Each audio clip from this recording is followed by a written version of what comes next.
प्रणाम गुरु जी। तो 27 गुरु जी नक्षत्र हैं। प्रणाम। प्रणाम। 27 नक्षत्र हैं। नक्षत्र दिवस क्या होता है हम पढ़ चुके हैं। एक नक्षत्र से लेकर के और अगले दूसरे नक्षत्र के प्रारंभ होने से पहले पहले का जो एक नक्षत्र का भोग है पूरा, है ना, उसी को हम नक्षत्र दिवस कहते हैं। तो वो जो नक्षत्र हैं वो हमारे दैनिक जीवन में किस प्रकार उपयोगी हैं, क्या उनका व्यवहारिक निहितार्थ है, हम लोग इस विषय को समझेंगे। है ना, नक्षत्रों का प्रयोग दैनिक जीवन में हम किस प्रकार करते हैं, कर सकते हैं, करना चाहिए। ये जो विषय है हमारे लिए वो बहुत ही महत्वपूर्ण है। हम लोग प्रायः मुहूर्त का निर्धारण करने के लिए भी नक्षत्रों का ही प्रयोग करते हैं। है ना, बिना नक्षत्रों के मुहूर्त ही नहीं बनता। तो स्क्रीन दिख रही है तो बताइए ये दिख रही है सर। क्या दिखाई दे रहा है। ये तो कैलेंडर है जी, ये कैलेंडर है ये, ठीक है। जुलाई जुलाई 2025 का। हाँ, ये कल का कैलेंडर है, 20 जुलाई का। जी। उसमें आप देखिए ऊपर कोने में चंद्रमा बन रहा है। चंद्रमा पूरा गुरु जी, ये काला ये काला। ये वो जूम हो सकता है, देखिए छोटे अक्षर दिख रहे हैं। आप अपने स्क्रीन पर जूम कर लीजिए। अच्छा ठीक है, ठीक है।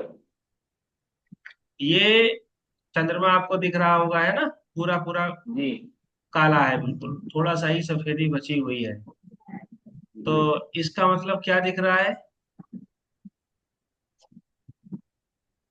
इसका मतलब कृष्ण पक्ष चल रहा है ना। जी जी सर। जी सर। हाँ, और श्रावण का महीना है।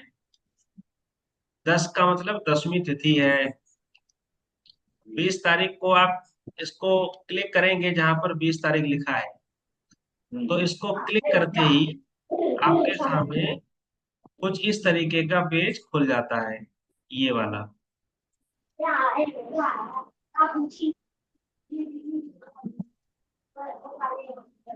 तो अब देखिए, हाँ भाई।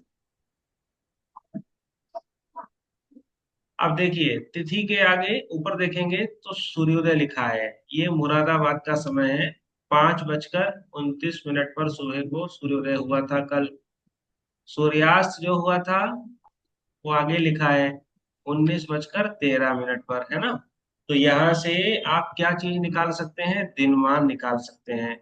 सूर्योदय से लेकर के सूर्यास्त तक का जो कालखंड है उसी को दिनमान भी कहते हैं। चंद्रोदय, चंद्रमा कब उदय हुए, चंद्रमा कब अस्त हुए। फिर तिथि लिखी है आगे, दसवीं तिथि कल रही 12:12 तक, है ना।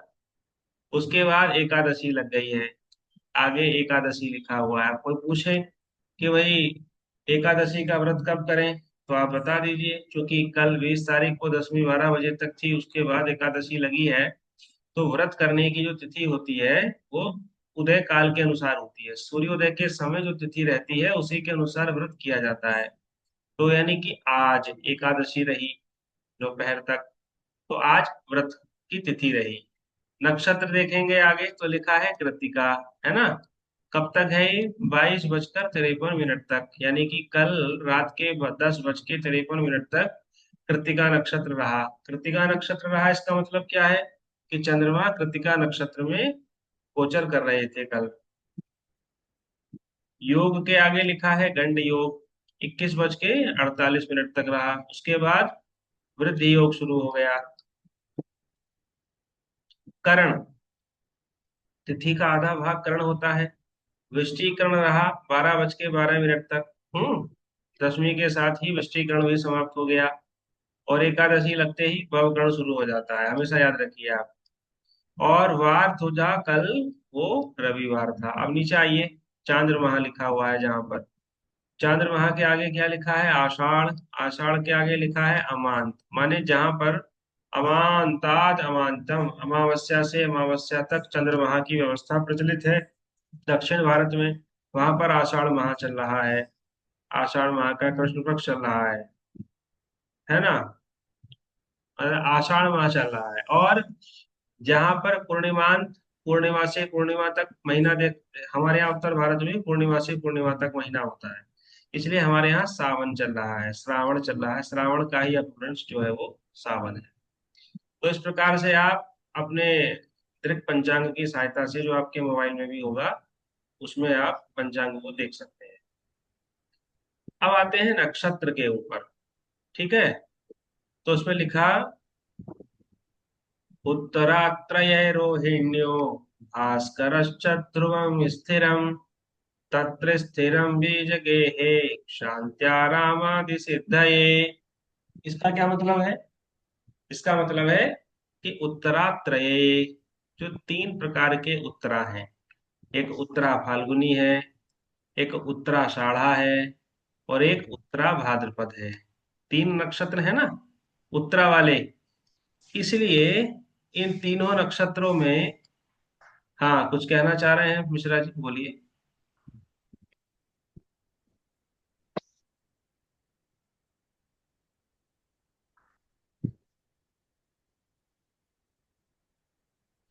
कुछ पूछ रहे हैं मिश्रा जी? नहीं जी नहीं। अच्छा, तो तीन उत्तरा रोहिणियों का मतलब है रोहिणी, और भास्कर है का मतलब है ये वार है, भास्कर, भास्कर का मतलब रविवार, भास्कर रवि रविवार। को कहते हैं। तो ये जो होते हैं ये ध्रुवम स्थिरम, ये ध्रुव होते हैं, ध्रुव संज्ञक नक्षत्र कहे गए हैं। इनमें स्थिर कार्य करने चाहिए। स्थिर कार्य कौन से होते हैं? तत्र स्थिरम बीज गेहे शांत्या रामादि सिद्धये, बीज बोना चाहिए, है ना। गेहे, घर का निर्माण शुरू करना चाहिए, घर का निर्माण, शिलान्यास कर देना चाहिए, अथवा गृह प्रवेश करना चाहिए, ये स्थिर संज्ञक नक्षत्रों में करने चाहिए। स्थिर संज्ञक का मतलब है स्थिरता प्रदान करना। अब आप शिला लगा रहे हैं, नींव स्थापित कर रहे हैं, तो वह लंबे समय तक स्थिर रहे, इसलिए नींव की स्थापना सर्वदा स्थिर संज्ञक नक्षत्रों में ही की जाती है ना। गृह प्रवेश कर रहे हैं, गृह प्रवेश भी स्थिर संज्ञक नक्षत्रों में किया जाता है, क्योंकि आपको रोज रोज तो घर बदलना नहीं है, तो आप उसमें चिरकाल तक रहें, लंबे समय तक आपकी उन्नति हो वहां पर, इसलिए स्थिरता को प्रदान करने वाला स्वभाव इन नक्षत्रों में होता है, इसलिए हम इनको स्थिर संज्ञक नक्षत्र कहते हैं। शांत्या, जो शांति के कर्म हैं, जो कर्मकांड हैं, अनुष्ठान है, यज्ञ है, पूजा पाठ है, कोई विशेष पूजा पाठ है, वो भी इन्हीं नक्षत्रों में करना चाहिए। और आगे लिखा आराम, आराम आदि, आराम मतलब बगीचे को आराम कहते हैं, संस्कृत में बगीचे को आराम कहा जाता है ना, वहां बैठ करके आप आराम करते हैं तो बगीचा भी आपको लगाना है, तो वो भी स्थिरता पूर्वक स्थिर संज्ञक नक्षत्रों में लगाइए आप। तो ये श्लोक सबको समझ में आ गया। उत्तरात्रय रोहिण्यो भास्करश्च ध्रुवम स्थिरम तत्र स्थिरम बीज गेहे शांत्या रामादि सिद्धि, तो सिद्धि मिलती है, तो ये सिद्धिदायक। रविवार का क्या मतलब, रविवार का क्या मतलब रविवार है का यहाँ पे? मतलब ये है कि रविवार जो है, जैसे ये उत्तरात्रय, तीनों उत्तरा और रोहिणी स्थिरता प्रदान करने वाले नक्षत्र हैं, उसी प्रकार रविवार के अंदर भी स्थिरता का लक्षण होता है। यदि दोनों मिल जाएं, कि वह नक्षत्र भी हो और वार भी हो, तब तो क्या कहने, अत्यंत ही शुभ हो गया, पूर्ण स्थिरता हो गई। लेकिन वार नहीं मिल रहा, नक्षत्र मिल रहा है, तो ये मान के चलिए 75% आपका कार्य पॉजिटिव हो गया, है ना। नक्षत्रों का योगदान 75% होता है, और वार का योगदान 25% होता है, इसलिए प्रयास करिए कि पहले नक्षत्र मिले, ठीक है ना, उसके बाद वार का आप चयन करें। पूछिए गौरव जी, क्या पूछ रहे हैं?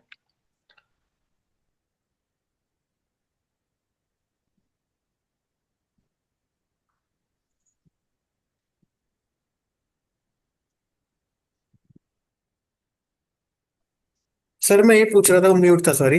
मैं ये पूछ रहा था कि मतलब अगर इस नक्षत्र में विवाह करेगा व्यक्ति तो स्थिरता आएगी विवाह में। हाँ बिल्कुल, विवाह भी किए जाते हैं। उत्तरा के, जो उत्तरा नक्षत्र है, इनमें विवाह भी किया जाता है, ये विवाह का भी नक्षत्र है। इसमें गुरुजी ये जो तीनों उत्तरा है ना, ये हर एक काम में दे रखे हैं लगभग, हर एक शुभ कार्य में तीनों उत्तरा दे रखी है, ये क्यों दे रखी है तीनों से? हर एक शुभ कार्य में तीनों उत्तरा नहीं है, अभी आप आगे पढ़ना, हम बताएंगे अभी। हर एक शुभ कार्य में तीनों उत्तरा नहीं मिलेंगे, उसी शुभ कार्य में मिलेंगे जहां पर आपको किसी कार्य को स्थिरता पूर्वक करना है, जिसमें स्थिरता चाहिए, जैसे बीज बोना है ना, नींव की स्थापना करनी है, वहीं पर मिलेगा, सब जगह नहीं मिलेगा। ठीक है। ठीक है गुरु जी। चलिए। गुरु जी, अगर किसी का जैसे जन्म इन नक्षत्र पे हुआ है तो उनके स्वभाव में भी वो स्थिरता हाँ, का उनके गुण स्वभाव में होगा? भी, हाँ बिल्कुल, उनके स्वभाव में भी आपको स्थिरता देखने को मिलेगी। कार्य को बहुत जल्दी शीघ्रता से वो लोग नहीं करेंगे, सोच करके समझ करके, इस प्रकार ही जो है वो उनके अंदर ये प्रवृत्ति रहेगी। ठीक है।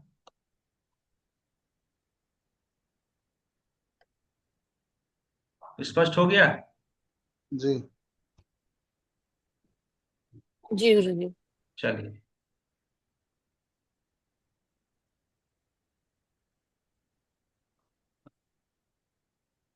अब आगे बढ़ते हैं। ये तो आप जानते ही होंगे, प्रतिदिन नक्षत्रों का श्रवण हम लोगों को करना चाहिए, है ना। तिथिर्वारम नक्षत्रम योगः करणमेव च यत्रैतत्पंचकम स्पष्टम पंचांगम तन्निगद्यते। तिथि वार नक्षत्र योग करण, ये पांच अंग हो गए। इन पांच अंगों को मिला करके ही पंचांग बनता है। जानाति काले पंचांगम तस्य पापम निविद्यते, जिसको पंचांग का ज्ञान होता है, जो पंचांग को जानता है, काल को जानता है, उसको पाप नहीं छूता, पाप नहीं लगता। क्यों नहीं लगता? क्योंकि जब वो पंचांग किस तिथि किस वार किस नक्षत्र में क्या कार्य करना चाहिए, जब उसको ये ज्ञान होगा, तो उससे कभी अशुभ कर्म ही नहीं होगा, है ना। शुभ कर्म करेगा, इसलिए पाप नहीं लगेगा। अब बताया गया कि किस किस अंग को जानने से क्या क्या मिलता है। तिथेस्तु श्रियम आपनोति, यदि आप प्रतिदिन तिथि को जान लेते हैं कि आज ये तिथि है, तो इतना इतने मात्र जान लेने से ही श्रियम आपनोति, आपको श्री मिल जाती है, लक्ष्मी मिल जाती है, धनागमन होता है। वाराद आयुष्य वर्धनम, और यदि वार का आप उच्चारण कर लें तो आयु की वृद्धि होती है। नक्षत्रार्धते पापम, नक्षत्र का उच्चारण कर लें, ये जान लें कि आज कौन सा नक्षत्र है, तो पाप से उद्धार हो जाता है। और योगाद रोग निवारणम, योग को जान लें तो रोग का निवारण हो जाता है ना। योग करेंगे तो ये रोग आपका जो है वो दूर हो जाएगा। योग से तो रोग रोग भागता ही है ना। इसलिए लोग योग करते हैं। योग क्या है भाई? योग को आजकल लोगों ने पीटी बना दिया। अब पीटी में और योग में कोई भेद ना रहा, है ना। योग ही पीटी है उन लोगों की दृष्टि में, और पीटी ही योग है, जबकि ऐसा है नहीं। पीटी केवल शारीरिक आसन, शारीरिक व्यायाम है, जबकि योग इससे बहुत दूर की यात्रा है। महर्षि पतंजलि ने अपने योग दर्शन में लिखा कि योगश्चित्त वृत्ति निरोधा, है ना। चित्त की वृत्तियों को रोक देना योग है। चित्त क्या है? आपका जो मन है ना, एक मन की ही एक अवस्था है चित्त। तो चित्त क्या करता है, मन क्या करता है? मन संकल्प और विकल्प करता है। मन कहेगा कि आज चलो ज्योतिष की कक्षा कर लेते हैं, थोड़ी देर के बाद मन कहेगा नहीं, आज कहीं आ, किसी पिक्चर हॉल में चलते हैं, वहां जाकर के मूवी देखते हैं। थोड़ी देर में मन कहेगा नहीं, आज चिम्मन लाल की दुकान पर चलते हैं और जलेबी खाने का आनंद लेते हैं। तो मन का काम है संकल्प और विकल्प करना, है ना। तो चित्त की स्थिति भी ऐसी ही होती है। वो चित्त नियंत्रित कैसे होगा? उसको नियंत्रित करने का जो प्रोसेस है ना, दैट इज कॉल्ड योग, वही योग है। योग की जो शास्त्रोक्त परिभाषा है, योगश्चित्त वृत्ति निरोध, महर्षि पतंजलि ने लिखा इसको। पतंजलि ही तो योग के गुरु हैं, उनका ही तो योग हम सिखा रहे हैं आजकल। बाबा रामदेव जो योग कर रहे हैं वो सब पतंजलि का ही योग है। उन्हीं के नाम पर उन्होंने अपने संस्थान का नाम भी पतंजलि विश्वविद्यालय रखा है ना। तो अब योग के 8 अंग हैं, अष्टांग योग हृदयम कहा गया। योग के 8 अंग क्या है वो? यम है, नियम, यम नियम आसन प्राणायाम प्रत्याहार धारणा ध्यान समाधि। समाधि पे पहुंच करके योग पूरा होता है। पहले आप यम को साधें। तो यम क्या है भाई? पंच नियमाः, 5 नियम है, 5 यम है, 5 यम है। यम का मतलब जिनको साधा जाए। वो 5 यम कौन से हैं जानते हैं? जी, अपने पे, खाने पे और इन सब चीजों पे कंट्रोल करना। और सत्य, अहिंसा, अस्तेय। हाँ देखिए, शास्त्री जी ने बताया, सत्य अहिंसा अस्तेय अपरिग्रह ब्रह्मचर्य, ये 5 यम हैं। सत्य का पालन करिए। पहला नियम, पहला यम है, सबसे पहला यम ही सत्य है। सत्य क्या है?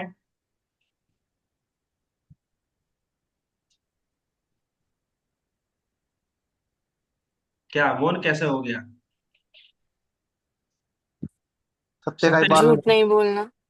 झूठ नहीं बोलना तो एक छोटी स्थूल परिभाषा हो गई। झूठ नहीं बोलना, ठीक है, समझने के दृष्टिकोण से अच्छी है वो भी। लेकिन सत्य क्या है? कहते हैं ना कि सत्य का अनुगमन करिए, सत्य को धारण करिए। तो सत्य है जैसा देखा, जैसा सुना, जैसा अनुभव किया, वैसा ही अभिव्यक्त कर देना, वैसा ही प्रकट कर देना, वो सत्य है। अभी किसी ने फोन किया, कहाँ हो? बोले बस यहीं आ गया हूँ, विराट नगर के पास हूँ, कमला नगर पहुंचने वाला हूँ, है ना। और पता चला वो अभी स्टेशन पर ही खड़ा है। हम्म, तो अपनी वास्तविक स्थिति को ना बता करके कुछ अलग बोलना। हाँ, गौरव जी कुछ पूछ रहे हैं, कह रहे हैं। सर मैं ये पूछना चाह रहा था, सत्य की बात की जा रही है जैसे, तो यदि किसी जातक की कुंडली में देख के हम ऐसी कोई चीज देख रहे हैं जो बताना उसके लिए भी अच्छा नहीं है, और हो सकता है हम्म। उससे आघात पहुंचे, तो हाँ। उस केस में अगर हम झूठ बोलेंगे तो पाप लगेगा, सत्य हम्म। बोलेंगे तो वो आहत होगा, तो उस केस में क्या किया जाएगा? उस केस में किया जाएगा कि सत्यम ब्रूयात प्रियम ब्रूयात न ब्रूयात सत्यम अप्रियम प्रियम च नानृतम ब्रूयात ईशय धर्म है सनातन है। ये किया जाएगा उसके साथ। यार जो प्रिय सत्य है अप्रिय सत्य है वो मत बोलिए, आपने ये बोला। हाँ। तो अगर आप प्रिय सत्य नहीं बोल रहे तो फिर वो, अगर हम जो प्रिय है वो तो झूठ ही हुआ ना, कैसे झूठ हुआ? शब्दों का ही तो हेर फेर हुआ। नहीं, बिल्कुल नहीं होगा। अब कोई व्यक्ति मृत्यु की ओर अग्रसर है ना, मृत्यु के अग्रसर है, कुछ महीने बहुत कठिन है और आपको लग रहा है कि मृत्यु हो ही जाएगी इस व्यक्ति की, तो आप उसको दिलासा मत दीजिए कि आप ठीक हो जाएंगे। आप कहिए आपके लिए समय थोड़ा कठिन है। नहीं गुरुजी, मेरा कहने का मतलब मृत्यु से नहीं था, जैसे कोई व्यक्ति, जैसे किसी का विवाह से रिलेटेड है, मृत्यु में तो वादे खत्म हो गया, बात खत्म हो गई। हम्म। अगर हम भविष्यवाणी दे रहे हैं कि आपकी शादी नहीं होगी, हम्म। और मतलब वो तो जीवित ही रहेगा ना, अगर हम सत्य बोल रहे हैं तो अप्रिय हो जाएगा। देखिए, एक बात आपको बता दूं। जी।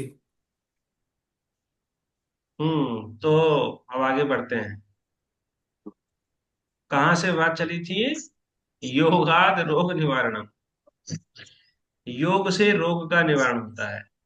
करणात कार्य सिद्धि, कर्ण के ज्ञान से कार्य सिद्ध होता है। पंचांग फलम उच्यते, तो ये पंचांग का फल कहा जाता है। पंचांगस्य फलम श्रुत्वा गंगा स्नान फलम लभेत। पंचांग का फल सुन करके, है ना, त्वा, त्वा प्रत्यय योग है इसमें, जब त्वा प्रत्यय लग जाता है तो उसका मतलब होता है करके। तो पंचांग से, पंचांग के फलम मतलब फल को, श्रुत्वा मतलब सुन करके, जैसे पठित्वा माने पढ़ करके, खादित्वा माने खा करके, गत्वा माने जा करके, त्वा लगने से उसका मतलब करके हो जाता है। गंगा स्नान फलम लभेत, गंगा स्नान का फल प्राप्त प्राप्त होता है। होता है ना। लभ धातु है ये, लाभ, लब से लाभ बना, लाभ मतलब प्राप्त होना। चलिए, अब पंचक नक्षत्रों की बात हो रही है। ये दूसरी कैटेगरी है नक्षत्रों की। धनिष्ठाध्योत्तरम पंच ऋक्ष्वेश्वेषु त्यजेत बुधा। याम्य दिक्कमनम शय्या पूरणम गेह गोपनम। स्तंभोच्छायम प्रेतदाहम तृणकाष्ठादि संग्रहम। भवेत पंचगुणम चात्र जातम लब्धम मृतम मतम। कहा कि धनिष्ठा से लेकर के, धनिष्ठा के उत्तरार्ध से लेकर के, एक नक्षत्र के कितने चरण होते हैं? चार से। तो धनिष्ठा का उत्तरार्ध कहाँ से शुरू होगा? अंतिम। गे से शुरू होगा जी। गा गी गु। तीसरे से, है ना। हाँ जी, हाँ जी। उत्तरार्ध का मतलब उत्तर का आधा भाग, बाद का आधा भाग। तो चार चरण है तो दो चरण निकाल दीजिए। तो धनिष्ठा के तीसरे चरण से शुरू करिए। जैसे ही चंद्रमा धनिष्ठा के तीसरे चरण में आता है तो कौन सी राशि शुरू हो जाती है? कुंभ राशि। कुंभ मकर राशि राशि। शुरू हो जाती है। मकर नहीं, कुंभ राशि। कुंभ। हाँ। फिर धनिष्ठा के चौथे चरण में भी कुंभ में रहता है। फिर एक राशि में, एक राशि 30 अंशों की है ना, जी 30 अंश पूरे करिए। दो चरण तो धनिष्ठा के हो गए। फिर धनिष्ठा के बाद कौन सा नक्षत्र आएगा? शतभिषा। शतभिषा के चारों ग्यारह चारों गिनेंगे। चरण। पूर्व चारों भाद्रपद। चरण। पूरा चरण कितने का है? 13 अंश 20 कला का।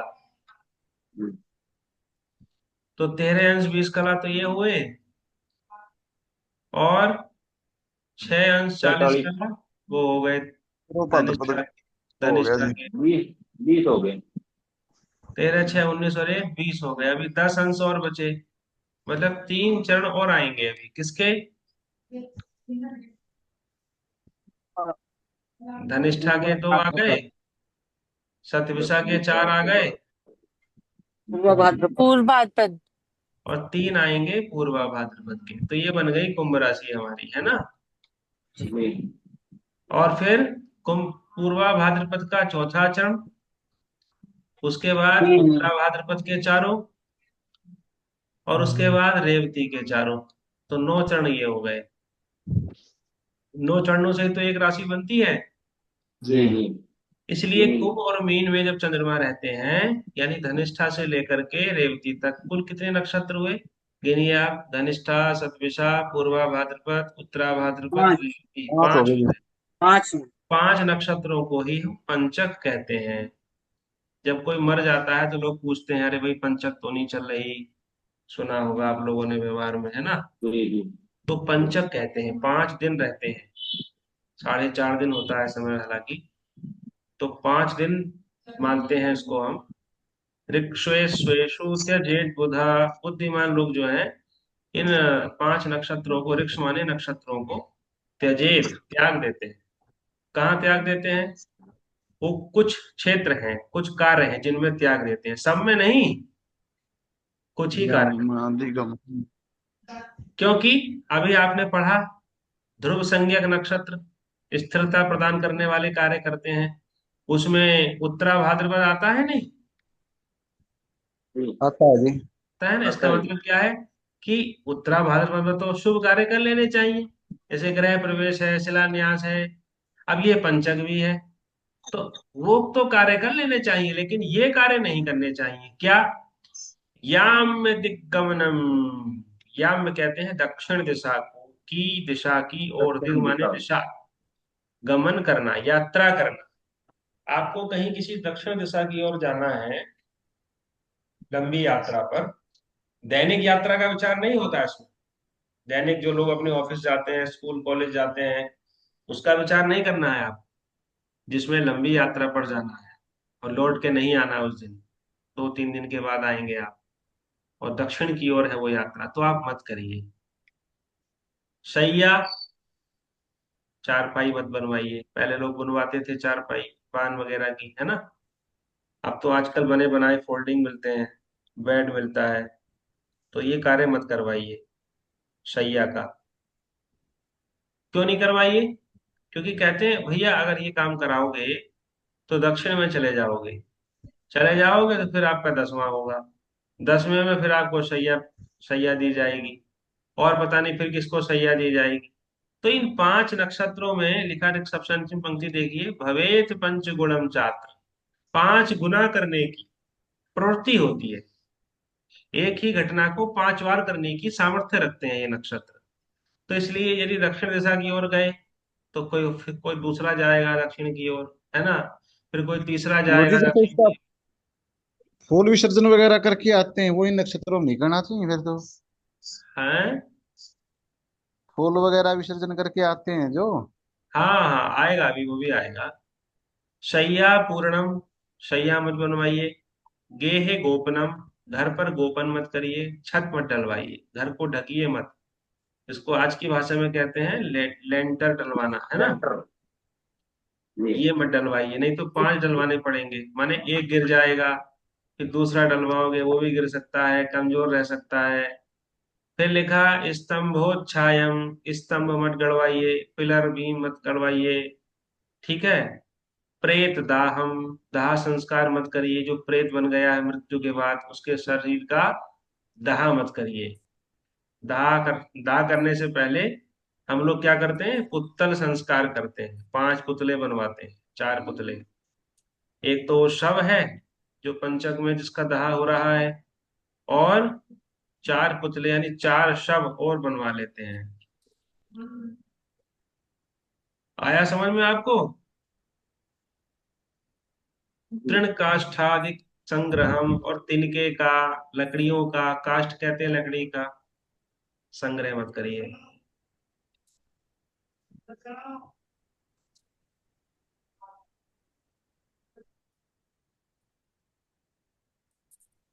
इसमें तो 4 बनवाना चाहिए, 5 बनवाना चाहिए पुतला उसका, 5 नक्षत्रों का।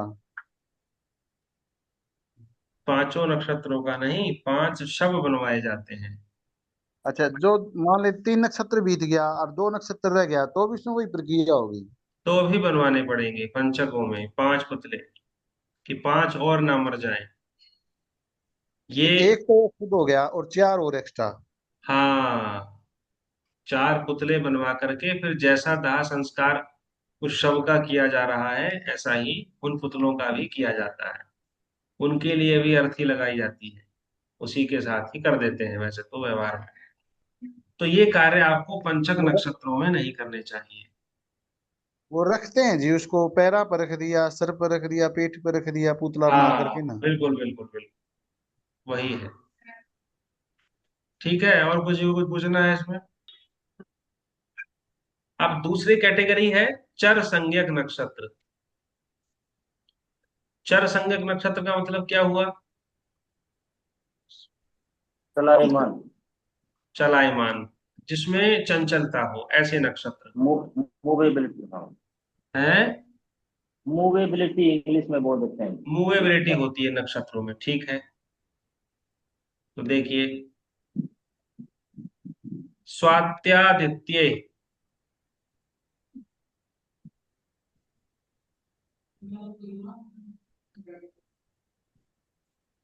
श्रुतेस्त्रीणी,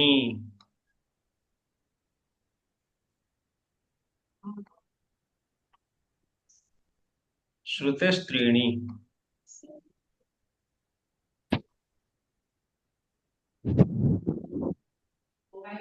चंद्रश्चापि चरम चलम। खाली स्वात्य स्वात्य दिखे, जो तो दिखाई नहीं कुछ। क्या कह रहे हैं? स्वात्य स्वात्य दिखाई दे रहा है, बाकी कुछ दिखाई नहीं दे रहा। हाँ अभी दे रहा दिखाई है। दे, आप जूम करिए अपने स्क्रीन को, दिखाई दे जाएगा। चरम चलम,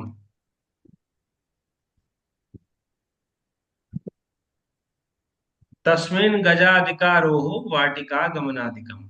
देखिए, ये नक्षत्र आ गए, आप बोर्ड पर मत चलाइए शास्त्री जी। ये इसको साइड में करूँ होता है कौन जी? हाँ, जूम कर लीजिए, जूम हो जाएगा।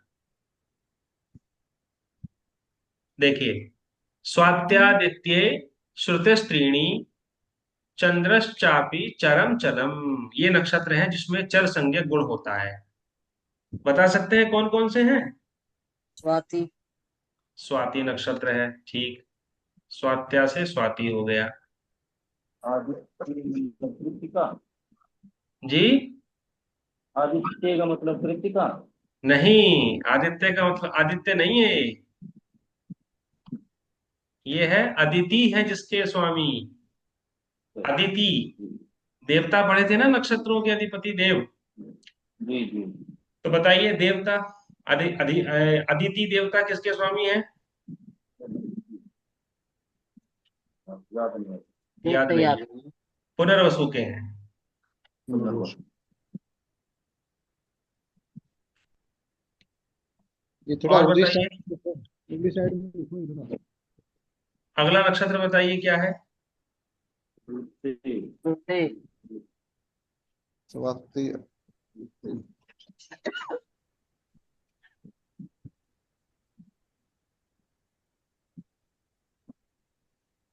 श्रुते एक ग्रंथ है, मुहूर्त चिंतामणि, है ना। ये वहां से लिया गया है, बड़ा ग्रंथ है, मुहूर्त से संबंधित उसमें छंद है, किस कार्य को किस मुहूर्त में करना श्रेष्ठ होता है, बाल कब कटवाने हैं, कपड़ा कब खरीदना है ना, गंगा स्नान करने कब जाना है, यहाँ तक के भी मुहूर्त हैं उसमें। कोई लंबी यात्रा पर जाना है तो कब जाइएगा। चलिए, ये स्वात्य आदित्य याग किए जियो। स्वात्या मतलब स्वाति नक्षत्र, आदित्य का मतलब अदिति है जिसके स्वामी अर्थात पुनर्वसु, श्रुते श्रुते का मतलब जिसमें सुना जाए अर्थात श्रवण, श्रवण के नाम पर ही तो इस महीने का नाम पड़ा श्रावण, है ना, इसमें सुनना चाहिए, गुरुओं की चर्चा को सुनना चाहिए, ज्ञान चर्चा को सुनना चाहिए। सवालते सुनते। श्रुते है त्रीणी, श्रुते है पंचमी व्यक्ति का प्रयोग है, श्रुति से लेकर के अगले 3 नक्षत्र। तो जी नहीं। श्रुति यानी श्रवण, श्रवण के बाद धनिष्ठा, धनिष्ठा के बाद सतविषा। शतभिषा, ये नक्षत्र हो गए। और आगे लिखा चंद्रस चापी, और चंद्रमा का वार अर्थात सोमवार। इनमें चर संज्ञक स्वभाव होता है, जैसे रविवार में स्थिर संज्ञक स्वभाव होता है, ऐसे ही सोमवार में चल संज्ञक स्वभाव होता है। तो इनमें आपको क्या कार्य करने चाहिए, लिखा कि तस्मिन गजाधिकारोहो वाटिका गमनादिकम, ये काम करने चाहिए। गजाधिकारोह, गज आदि घोड़े आदि पर आरोहण करना चाहिए। पहले लोग, पहले वाहन क्या हुआ करते थे, हाथी घोड़ा, हाथी घोड़े पर लोग चढ़ते थे। अब आज की भाषा में समझे अगर हम, तो हाथी जैसे जो बड़े बड़े वाहन है ना, जैसे मर्सिडीज है, अभी है, ट्रैक्टर है। BMW है, ठीक है ना, ऐसी गाड़ियों को खरीदना है आपको, एक तरह से ये समझ लीजिए वाहन खरीदने का मूड बता दिया उन्होंने इस छंद में। ये स्वात्यादित्ये श्रुतस्त्रीणि चंद्र चापे चरम चलम, तस्मिन गजाधिकारो वाटिका गमनादिकम, रोज पढ़ेंगे याद हो जाएगा आपको ये। तो वाहन खरीदिए आप, कोई भी वाहन खरीदना है तो चर संज्ञक नक्षत्रों में ही खरीदना चाहिए। ये पूरा और लिख दो। सोमवार का है, पूरा तो पूरा हाँ, लिखवा दीजिए। ये इस साइड में लिखो, आप दूसरी साइड में चला रहे हो इसको। दिखाई नहीं दे रहा। नहीं दिखाई नहीं पूरा देता। सर पूरा नहीं लिखा ना ये स्वास्थ्य वाला। पूरा लिख तो दिया था मैंने अभी। हाँ, यहाँ स्वास्थ्य, स्वात्यादित्य श्रुते, स्वात्यादित्य श्रुतस्त्रीणि चंद्रश्चापी चरम चलम, इतना तो लिख ही दिया था। हाँ हाँ। चरम तलम। हाँ, आगे लिखिए, जी तस्मिन जी। गजाधिकारो हो, तस्मिन तस्मिन गजा गजाधिकारो हो, गजाधिका गज आदि जी का पूर्ण में आरोहण लेना। करना, है ना, जी गजाधिक आरोह शब्द है ना, आरोह का मतलब आरोहण करना। जी जैसे वो होता है ना आरोही क्रम अवरोही क्रम गणित में, जी आरोह माने चढ़ना, अवरोह जी। माने उतरना। तस्मिन गजाधिकारोह वाटिका गमनादिकम, वाटिका लगानी है आपको, कोई सुंदर सी उपवन लगाना है फूलों का, तो उसमें लगाइए आप, ताकि फूल आते रहें निरंतर, है ना। और गमनादिकम, गमन करना है कहीं, लंबी यात्रा पर जाना है घूमने, टूर पर जाना है ना, टूर पर जाने का मुहूर्त है ये टूर पर जाने के नक्षत्र हैं, ऐसे समझिए इसको आधुनिक भाषा में, आधुनिक परिप्रेक्ष्य में।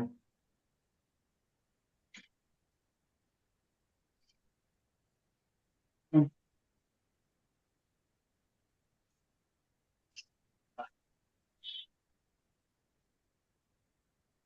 वह चलेगी। ठीक है, आवाज नहीं गई मेरी, हम्म, आवाज नहीं जाएगी इतनी जल्दी। आप बताइए, सही है सर। आगे वाहन बढ़े। को जी। जूही जी कुछ पूछना तो नहीं है इसमें। नहीं गुरुजी। चलिए, ज्योतिषी मुहूर्त भी तो बताता है, ज्योतिषी का काम केवल कुंडली देखना ही थोड़ी है, अब कोई आदमी आया आपके पास पूछने, साहब गाड़ी खरीदनी है, पंडित जी कोई मुहूर्त बताओ। अरे भाई हम मुहूर्त नहीं बताते, हम केवल कुंडली देखते हैं। बोले तो अभी अधूरे पंडित हो अभी, है ना। तो सारी चीजें आनी चाहिए। कोई कहे साहब आज एकादशी कब है, बोले नहीं साहब हम एकादशी भी नहीं बताते हैं, हमसे तो केवल कुंडली दिखाने आइए आप। अब आगे बढ़ते हैं, उग्र संज्ञक नक्षत्र। चलिए साहब, तो उग्रता को आप परिभाषित करिए, इतने में छंद लिखता हूं। उग्रता क्या है आपकी दृष्टि में?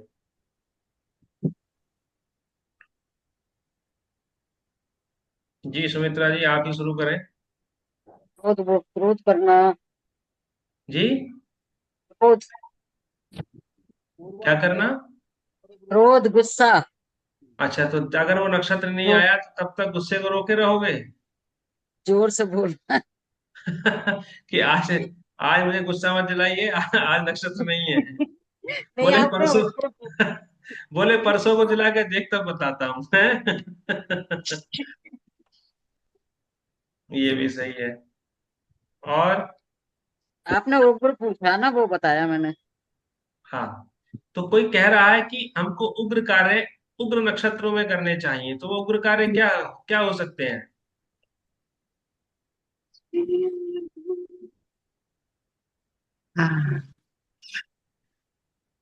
जी पूर्वा तो ये कुछ हैं? अरे आप कैसे ज्योतिषी हैं, उग्र कार्य नहीं जानते? अरे किसी को सुपारी देनी है, मरवाना बुरे तो कार्य। है तेज ना। स्वभाव। गलत कार्य सर है। हाँ उग्र, गलत तो नहीं कहेंगे, उग्र कार्य है। सुपारी देना सर गलत ही है। किसी दुष्ट को ही मरवाना है जिसने पूरी कॉलोनी को तंग कर रखा है। बताइए, जो आए दिन लड़कियों को छेड़ता है, ऐसे दुष्ट को तो काट करके चौराहे पर टांग देना चाहिए। सर अब लड़कियों को कोई नहीं छेड़ सकता, वो मरवा देती हैं। नहीं एक दो ऐसा बार, नहीं, सब एक जगह दो एक बार जैसा पता नहीं सर है। नहीं। अभी आज उत्तम नगर में केस हुआ है, पत्नी ने करंट देके पति को मार दिया। हाँ पत्नी आजकल कुछ ज्यादा ही एक्टिव हो उग्रवादी रही है। उग्रवादी हो रही है अब, है ना। कोई ड्रम में भर के रख देता है, रख देती है, कोई विवाह के बाद ले जाती है घुमाने, वहीं री एंड हम्म, करा देती है। ठीक हो क्या गया। नाम था उसका अभी? सोनम। सुन। लेकिन ऐसा नहीं है, पुरुषों का भी तो दोष है, ताली एक हाथ से नहीं बजती ना।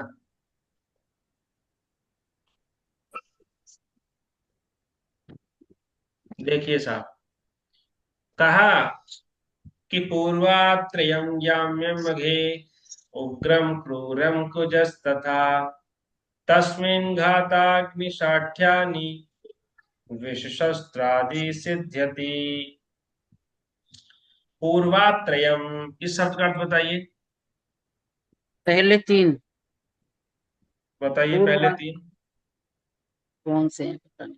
पूर्वा। पूर्वा से रिलेटेड भाद्रपद तीनों। से। जी पूर्व भाद्रपद, पूर्वाषाढ़, पूर्व फाल्गुन। जी, हाँ ये हाँ, है तीनों पूर्वा वाले। नक्षत्र जी पूर्वावली। बहुत बढ़िया। पूर्वा ये तो भाद्रपद, पूर्वा फाल्गुनी, पूर्वाषाढ़ा, ये तीन पूर्वा हो गए। याम्य और मघे, दो नक्षत्र ये आ गए। याम्य, मघे, मघा। तो मघा हो गया एक तो। ठीक, अब याम्य से और बताइए, ये कौन सा नक्षत्र है? ग्रंथों की भाषा ऐसे लिखी हुई है, उसका तात्पर्य निकालना पड़ता है सर छंद ये में। मघा मघा नक्षत्र हो गया ना सर। हाँ, मघे से तो मघा हो गया, याम्य से क्या हुआ? याम्य कहते हैं यम जिसके स्वामी हैं। यम किस नक्षत्र के स्वामी हैं बताइए? हरणी के हैं शायद। भरणी के, बहुत बढ़िया, बहुशोभनम। तो भरणी नक्षत्र हो गया ये, भरणी। ये जो नक्षत्र हैं ये कैसे हैं? तो उग्रम, क्रूरम, उग्र कुजस तथा, यही उग्र नक्षत्र है, यही क्रूर नक्षत्र है। उग्र क्रूर और कुजस तथा, कुज, कुज का मतलब क्या मंगल है यहाँ? मंगल मंगलवार। मंगलवार। बहुत शुक्रिया, बहुत बढ़िया। कुज का मतलब मंगलवार। अगर मंगलवार मिल जाए तो बहुत अच्छी बात है। नक्षत्र नहीं मिल रहा है और उग्र या क्रूर कार्य करना है तो मंगलवार को करिए। गुरु क्रूर। अब कार्य क्या है वो बताए जा रहे हैं नीचे। तस्मिन् घाताग्निशाठ्यानि विष शस्त्रादि सिद्ध्यति। घात करना है, घात, विश्वासघात, ठीक है, धोखा देना है किसी को। घात का मतलब है घात लगा करके बैठते हैं ना किसी आग ऊपर कोई। लगाकर आज की भाषा में समझे तो जो पुलिस एनकाउंटर करती है, एनकाउंटर की हिंदी क्या है? घात लगाना ही तो है, घात लगा के मार देना। जैसे राम जी ने घात लगाया था पेड़ों की ओट में छुप के, है ना, जी। और बाली को मार दिया था। तो ये है वो घात लगा, शत्रु को घात लगा के ही मारा जाता है। पुलिस छापे डालती है आतंकवादियों के यहाँ, वो भी तो घात लगा के डाले जाते हैं। तो ये शासन से संबंधित नक्षत्र, आपको तो मारने का अधिकार है ही नहीं हमारे लोकतंत्र में। आपको तो पुलिस से शिकायत करने का अधिकार है, पुलिस घात लगा के मारेगी, है ना, फिर भी खून खोल रहा हो तो कह नहीं सकते आपका कि नहीं साहब हम ही लगाएंगे घात, तुमसे ना हो पाएगा। अग्नि, अग्नि संबंधित कार्य, आग लगाना ही है कहीं, है ना, खेतों में भी तो आग लगाई जाती है कूड़े करकट को जलाने के लिए। और विवाह इत्यादि होते हैं तो भट्टी लगाई जाती है वहां, भट्टी लगाने का मुहूर्त भी यही है, यही नक्षत्र है वो। शाठ्यानी, शठता करना है। शठ किसको कहते हैं? शठ संस्कृत में दुष्ट दुष्ट को कहते हैं। चाणक्य ने कहा शठे शाठ्यम समाचरे, है ना, दुष्ट के साथ दुष्टता करनी चाहिए, टिट फॉर टैट। तो किसी दुष्ट को सबक सिखाना है, कोई योजना बनानी है। दुष्ट तो आपके करीब होते हैं ना, कुछ मोहल्ले में दुष्ट होते हैं, कुछ जी जी। रिश्तेदारी में भी दुष्ट होते हैं। हम्म तो उनको सबक सिखाना है तो इस नक्षत्र का प्रयोग करके करिए। आप उस दिन जाइए, उस दिन करिए, सफल रहेंगे आप। और विष विष, विष देना है किसी को। अब विष का मतलब क्या? जहर देना। हाँ, जो बहुएं अपनी सास से परेशान हैं, वो चाहती हैं कि एक ही बार में जहर देने से सास खत्म हो जाए, तो वो इन उग्र नक्षत्रों में ये कार्रवाई करे तो उसको एक ही बार में सफलता मिल जाएगी। या जो सास परेशान है बहू से, है ना, दोनों में से कोई भी परेशान हो सकती है एक दूसरे से। ठीक है जूही जी, आप तो अकेली रह जी रही हो गुरुजी। वहां, आप तो मुक्त हो वहां। जी नहीं गुरुजी, यहाँ आके रह लेते हैं, वो मतलब आते रहते हैं। अच्छा, पर बीच बीच मुझे में आ ऐसे कोई जाते, दिक्कत नहीं है, हाँ 5-6 महीने के लिए आ जाते हैं। थोड़े समय के लिए आते हैं, आपदा कुछ समय के बाद टल जाती है। हाँ। नहीं गुरुजी मेरी अच्छी बन जाती है, उनसे अच्छी चलो, पटती है। अच्छी बात है, तो बहुत बढ़िया बात है। तो आगे बढ़े अब। सच जी जी देखिए, विष का प्रयोग जो है ना, विष केवल जहर नहीं है। आ, कभी कभी क्या होता है, जहर को उतारने के लिए भी जहर दिया जाता है। ऐसे समझिए, जैसे वैक्सीनेशन किया जाता है, तो वैक्सीनेशन क्या है? कैंसर के रोगी को देते हैं जी। है ना, वो जहर ही तो है, विष ही तो है वो। विष एव विषस्य औषधम, कहा ना कि विष ही विष की दवाई है। अब उसमें भी तो वायरस पड़ा हुआ है, वो मृत वायरस है, वो जीवित वायरस है। कोरोना की वैक्सीन दी गई थी, गौरव जी जानते होंगे हमसे बेहतर। तो उस वैक्सीन के अंदर भी तो वायरस है। कोरोना की वैक्सीन तो बहुत खराब थी जी, बहुत हाँ, बढ़िया थी ये। केमिकल देना एक तरह से, और कहीं कहीं विष भी दिया जाता है थोड़ी थोड़ी मात्रा में। चाणक्य का और चंद्रगुप्त का प्रसंग यदि आपने सुना हो, पता है क्या करता था चाणक्य चंद्रगुप्त को? रोज प्रतिदिन बहुत लाइट अमाउंट में उसको विष दिया करता था, ताकि साल भर तक उसने ये किया। बोले अब तुझे कोई विष भी देगा तो तेरे शरीर को इफेक्ट नहीं पड़ेगा, तू झेल लेगा। सहनीय बना दिया उसने। जैसे आपने देखा होगा, कोई दवाई आप लगातार लेते रहें तो कुछ समय के बाद वो दवाई आपके लिए निष्प्रभावी सी हो जाती है, आप पर असर नहीं करती वो। आदी हो जाते हैं। आप लोग उसको आदी हो जाते हैं, शरीर उसको ढाल लेता है अपने अनुकूल। तो उसके बाद में अगर कोई दवाई आपको वो दे, तो आप जैसे नींद की गोलियां हैं, किसी किसी को हल्की मात्रा की 5 mg की अगर टेबलेट लगातार दी जाए तो कुछ दिन तक तो नींद आती रहेगी। धीरे धीरे धीरे कुछ समय बाद स्थिति ये होगी कि उसको लगेगा कि अब इस छोटी सी गोली से कुछ नहीं हो रहा मेरे लिए। अब कोई बड़ी हम्म।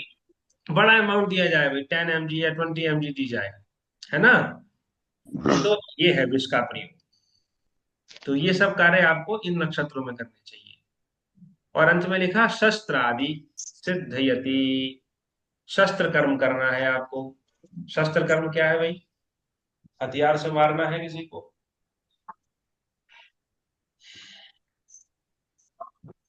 हथियार खरीदने। हथियार खरीदना भी खरीदने हो हैं, लाइसेंस सकता अप्लाई करना है आपको डीएम ऑफिस में, तो इस नक्षत्र में जाइए, सफलता आपको मिलेगी, है ना। अथवा शस्त्र का मतलब भारी मशीनें भी होती हैं। जैसे गांव में लोग चारा काटने की मशीन, इसको कुट्टी काटने की मशीन भी कहते हैं, वो लेकर के आते हैं। तो जी। बताइए आप उनको कि इस नक्षत्र में खरीदें भाई, उग्र नक्षत्र में खरीदें। चारे काटने की मशीन है, या कृषि के यंत्र हैं, खेती में प्रयुक्त होने वाले यंत्र हैं, है ना। यदि आप उनको स्थिर संज्ञक नक्षत्र में ले आए तो वो ला करके क्या होंगे, थोड़े दिन पड़े चलेंगे, रह उसके बाद जाएंगे, में पड़े रहेंगे। तो यूज ही हो नहीं सकता है होंगे। बंद हो जाए, चले ही ना कुछ दिन के बाद। या मोटर खरीद लिया आपने पानी की, है ना, कुछ दिन चली, बंद हो गई, फिर गए दुकान पे, साहब कैसी मोटर दी आपने, चल ही नहीं रही। अक्सर लोग शिकायत करते हैं ना। तो ये सब क्या होता है, उचित कालखंड का प्रयोग नहीं करते लोग, सामान तो खरीद लेते हैं। तो कम से कम इतना तो ध्यान रखिए कि कोई बड़ी वस्तु खरीद के ला रहे हैं हम्म। तो उसके लिए तो कम से कम मुहूर्त जरूर देखिए भाई, है ना। कोई इंपॉर्टेंट चीज घर में आ रही है मान लीजिए, तो जैसे एसी है, अब एसी लगवानी है, तो किस मुहूर्त में लगवाएंगे आप? उग्र संज्ञक, चर संज्ञक या स्थिर संज्ञक, बताइए आप। अब मैं उग्र आपको संज्ञक। फिर हैं, उग्र संज्ञक। नहीं, चर संज्ञक दर्शन। नक्षत्र में लेकर के आइए। अच्छा चलानी है वो चलिए। आपको, हम्म। वो शस्त्र नहीं है, जी जी। साधन है आपका, आपके, है ना, आपको लाभ हम्म। देता रहे, लगातार चलता रहे, सर्विस करने की भी नौबत ना आए, ऐसी ऐसी लगातार चले। तो ये व्हीकल वगैरह चर में ही होना चाहिए गुरु जी फिर तो। हाँ, शस्त्र का मतलब ये थोड़ी है, जैसे अब अभी हमने चार संज्ञक नक्षत्र में पढ़ा था कि गाड़ी खरीदनी हो, गजाधिक रोहणम, हम्म। वाहन खरीदना है तो हम चार संज्ञक में खरीदेंगे। हम्म। उग्र में शस्त्र संबंधित कार्य करेंगे। शस्त्र मतलब भारी मशीनें हैं, जिनसे आप काट छांट का काम कर रहे हैं, जैसे जैसे चारे काटने की मशीन से चारा काट रहे हैं, है ना, शस्त्र का कर्म हो रहा है वहां पर। तो इस प्रकार का प्रयोग आपको करना है, तो उग्र संज्ञक में करेंगे आप। किसी को बाइक खरीदनी है, अब आपसे पूछेंगे ये लोग कि बाइक चल। खरीदने का दिन बताओ साहब, तो चर संज्ञक नक्षत्र। करना चल। करना। हाँ, चार पहियों की गाड़ी खरीदनी है तो चर संज्ञक में खरीदवाइए आप, है ना। जी। अच्छा, अब किसी को मान लीजिए, किसी को आप मैं आभूषण खरीदने हैं, आप भूषण तो स्थिर में खरीदें। इस तरह में खरीदिए आप, आपके पास बने रहे, ना चोरी हो ना खोए, है ना। तो आभूषण जो भी खरीदें तो आप नक्षत्रों में ही खरीदिए। फिर मैं आपको इसके लिए लग्न शुद्धि भी बताऊंगा। अब नक्षत्र तो पूरे दिन रहता है, तो पूरे दिन में भी हम किस समय खरीदें, तो ये भी पूछेगा आपसे। तो क्या करेंगे आप? सर लगन में बता देंगे, किसी के लगन में बता देंगे। देखिए, 3 लग्नें होती हैं, एक चर लग्न है, एक स्थिर लग्न है, एक द्विस्वभाव लग्न है। तो चर संज्ञक नक्षत्रों का प्रयोग चर लग्न में करना चाहिए, स्थिर संज्ञक नक्षत्रों का प्रयोग स्थिर लग्न में करना चाहिए, है ना। और जो मिश्र संज्ञक नक्षत्र हैं जिसमें मिश्रित कार्य किए जाते हैं उनका प्रयोग अभी आएगा आगे, दुस्वभाव लग्न में करना चाहिए। दुस्वभाव राशि की लग्न में आप जानते हैं चर राशियां कौन सी हैं? 1 4 7 10। हाँ, तो ये लगन चल रही हो, या तो मेष हो या कर्क हो या तुला हो या मकर हो। और स्थिर लगन क्या है? 2 5 ये 8 2 विषम 5 8 11। 8 8 11। ठीक है, इन्हीं में करिए आप। खरीदिए आभूषण, ये आभूषण खरीदने की लगन है। स्थिर लगन और स्थिर मुहूर्त, क्या कहने, सोने पर सुहागा। खो ही नहीं सकता वो आपका आभूषण जिंदगी भर। और दुस्वभाव में बताइए। 3 से 9 12 3 6 9 12। एक बार क्या हुआ, हमारी धर्मपत्नी की नाक की हीरे की पहनने वाली वस्तु खो गई। अब वो तो भाई पागल बिल्कुल, है ना। हीरे जैसी और नाक के आभूषण, स्त्री के लिए तो आभूषण बड़ा प्रिय होता है। तो जिस समय वो वस्तु खोई गई थी उस समय स्थिर लगन चल रही थी। सबसे पहले कोई भी घटना घटे आपकी तो पहले लगन पर विचार करिए, लगन कौन सी चल रही है। मैंने कहा चिंता मत करो। पहली बात तो घर में कोई भी वस्तु आती है, अमूल्य वस्तु, उसको मैं सर्वदा स्थिर लगन में ही खरीदता हूँ। महत्वपूर्ण वस्तु जिसको रखना है संभाल करके, जैसे आभूषण, हम आभूषण की बात कर रहे हैं अगर, तो मैंने कहा पहली बात तो स्थिर लगन में खोई गई है। दूसरी बात, स्थिर मुहूर्त में हमने खरीदी है, ठीक है, कहीं नहीं जाएगी, घर में ही होगी, या अगर बाहर भी है तो बाहर भी मिल जाएगी। अब उन्होंने क्या किया था, वॉश बेसिन में अपना मुंह धोया, मुंह धोते समय ही वो कहीं वो निकल गई। ध्यान आया लगभग घंटे भर बाद, अरे मेरी वो कहाँ गई। तो ढूंढने लगी, मैंने कहा जहाँ धोया था वहीं देखो, वहां नहीं मिला। अब हम सड़क पर आ गए बाहर, ठीक है, उस वॉश बेसिन का पानी नाली से होता हुआ बाहर जाता है। मैंने इस नाली में देखो, खोजो, सर्च करो, पूरी टीम लगा दी गई, बच्चे बच्चे सब लगा दिए, है ना। लगभग आधे घंटे के प्रयास के बाद में वो दीवार से, नाली से चिपकी हुई मिल गई। तो मैंने वस्तु अगर आपने सूचित काल मुहूर्त में खरीदी है तो वो कहीं नहीं जाएगी, है ना। और विपरीत काल में खरीदी है तो कितना भी बचाइए हाथ से निकल जाए। इसलिए काल बल जो है ज्योतिष में, इसी काल बल का ही तो अध्ययन हम लोग कर रहे हैं कि किस काल में कौन सा कार्य करें और कौन सा कार्य ना करें। ठीक है, धन्यवाद आप सभी लोगों का।